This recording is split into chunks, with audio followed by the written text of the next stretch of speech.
Welcome to my channel Pallavi digital arts. సింహం మరియు కోతి.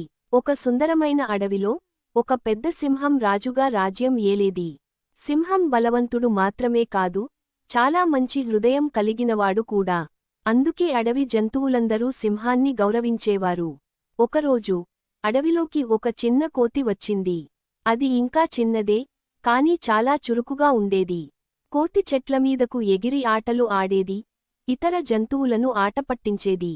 కోతి ప్రతిరోజూ సింహాన్ని ఆటపట్టించడం మొదలుపెట్టింది.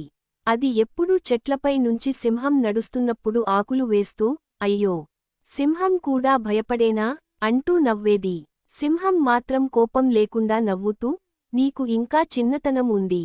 నువ్వు అల్లరి చేస్తూ ఉంటావు, కానీ జీవితం గురించి అర్థం చేసుకోవాల్సిన సమయం వస్తుంది అని చెప్పేది. ఒకరోజు అడవిలోకి ఓ దుర్మార్గపు పులి వచ్చింది. అది చిన్న జంతువులను భయపెట్టి తినే ప్రయత్నం చేసింది. కోతి కూడా ఆ పులిని ఆటపట్టించడానికి ప్రయత్నించింది.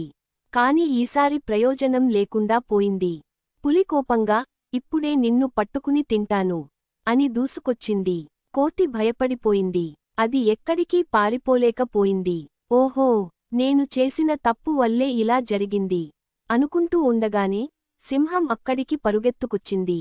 ఎవరైనా నా అడవిలోని ప్రాణులను భయపెడితే వారిని నేను వదలను అని గర్జించి పులిని తరిమి కొట్టింది. కోతి సింహానికి కృతజ్ఞతలు తెలిపింది.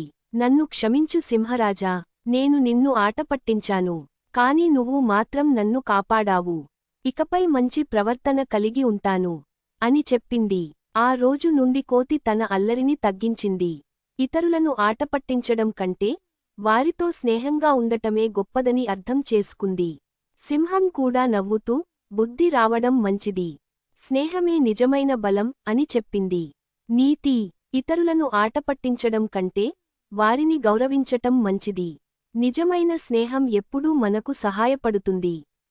Thank you so much for watching.